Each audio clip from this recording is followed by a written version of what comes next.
মেষ রাশির মার্চ 2026 একমাত্র রাশি যার উন্নতির ক্ষেত্রে, উন্নতির জায়গায় উন্নতির জোয়ার অত্যন্ত সুন্দরভাবে বইবে, অর্থাৎ উন্নতির ক্ষেত্রে কোনো সমস্যা নেই।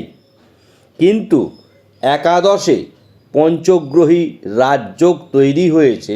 এই পঞ্চগ্রহী রাজযোগ নিয়ে আমি একাধিকবার আপনাদের কাছে আমাদের বিচার বিশ্লেষণ তুলে ধরেছি। পঞ্চগ্রহী রাজযোগ কিন্তু খুব একটা শুভ ফল দেয় না। তারপরে সেখানে আবার অঙ্গার দোষ তৈরি হয়েছে, বুদ্ধিভ্রষ্ট যোগ তৈরি হয়েছে, এগুলি হয়েছে। এর কুফল কিন্তু মেষ রাশির জাতক জাতিকাদের মধ্যে পড়বে। কোন ক্ষেত্রে পড়বে, কিভাবে পড়বে, তা নিয়ে আমরা বিস্তারে আলোচনা করব। প্রথমেই আসবো আমরা ট্রানজিটে, অর্থাৎ গ্রহরা কে কোথায় রয়েছে। কুম্ভ রাশিতে শনির ঘরে 5টি গ্রহ রয়েছে: রবি, বুধ, মঙ্গল, শুক্র, রাহু। শনি মেষ রাশির দ্বাদশেই রয়েছে, অর্থাৎ মীন রাশিতে। বৃহস্পতি রয়েছে মিথুন রাশিতে, চন্দ্র স্বক্ষেত্রে রয়েছে কর্কট রাশিতে, কেতু সিংহ রাশিতে রয়েছে। এ হলো গ্রহদের অবস্থান, অর্থাৎ গোচরগত অবস্থান। শুভ যোগ পঞ্চগ্রহীর মহারাজ যোগ, বুধাদিত্য যোগ, লক্ষ্মীনারায়ণ যোগ, শুক্রাদিত্য যোগ, ধনলক্ষ্মী যোগ, সমৃদ্ধি যোগ। অশুভ যোগ অঙ্গার যোগ, বুদ্ধিভ্রষ্ট যোগ, বুধ রাহু বুদ্ধিভ্রষ্ট যোগ। এবার আমরা যদি বিচারে আসি তাহলে দেখব 1 মার্চ 2026 গ্রহদের ট্রানজিট দেখলাম। বিচার অবস্থায় যদি আমরা আসি, মেষ রাশি লগ্নভাবে কোনো গ্রহ নেই, কিন্তু অধিপতি গ্রহ রাহুর সঙ্গে অঙ্গার দোষ তৈরি করেছে। শরীর মন উভয় ক্ষেত্রেই সমস্যা হবে, অর্থাৎ ক্রোধের কারণেও হতে পারে, রক্তচাপ বৃদ্ধি পাবে। ধনস্থান অতি শুভ, ভ্রাতাভগ্নী অতি শুভ, শিক্ষা সন্তান মা বাবা শুভ, কেননা পঞ্চম স্থানে কেতু শুভ ফলদায়ক। কাজেই সন্তান দ্বারা মেষ রাশির জাতক জাতিকারা উপকৃত হবে। গুপ্ত শত্রু হ্রাস পাবে। আবার পঞ্চগ্রহী মহারাজযোগে সকলের সপ্তম দৃষ্টি পঞ্চমে পড়ছে, পূর্ণ দৃষ্টি সপ্তমে। প্রত্যেক গ্রহ কেতু ছাড়া পূর্ণ দৃষ্টি সপ্তম স্থানে প্রদান করে।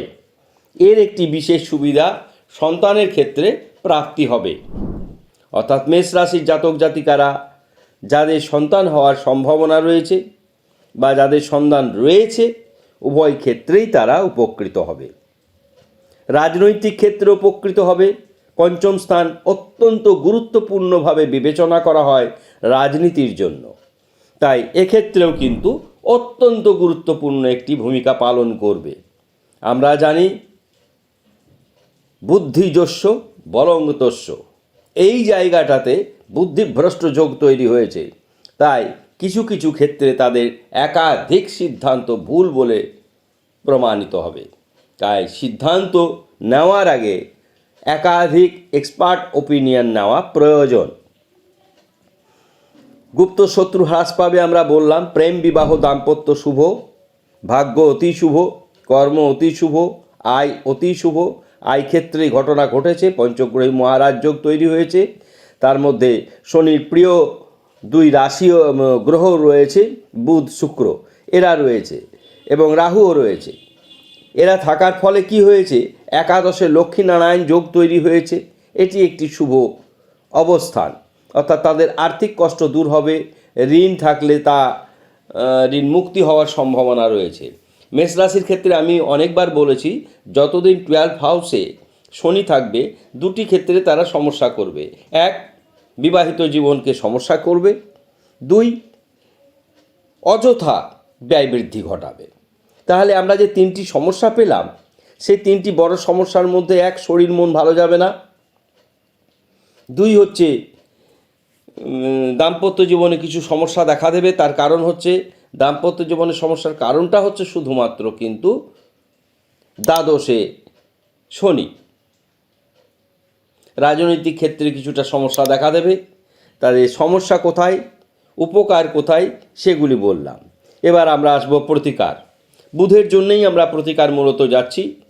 ম্যাকালাইট বা ম্যালাকাইট ব্রেসলেট বা গ্রহরত্ন হলে তাকে ব্রেসলেট করেও পরতে পারবেন বা লকেট করেও পরিধান করতে পারবেন। যারা পূজা অর্চনায় বিশ্বাসী করেন তারা সারা মার্চ মাস ত্রিপুরা সুন্দরীর পুজো করবেন।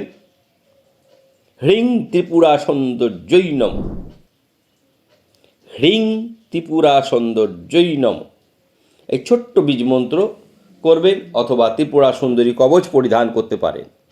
লাল, হলুদ, সাদা ইত্যাদি বর্ণের পোশাক বেশি পরবেন। কালো, মেরুন বর্ণের পোশাক বর্জন করবেন। তাহলে কি করবেন কি করবেন না সেটি আমরা খুব সুন্দরভাবে আপনাদের বুঝিয়ে দিলাম।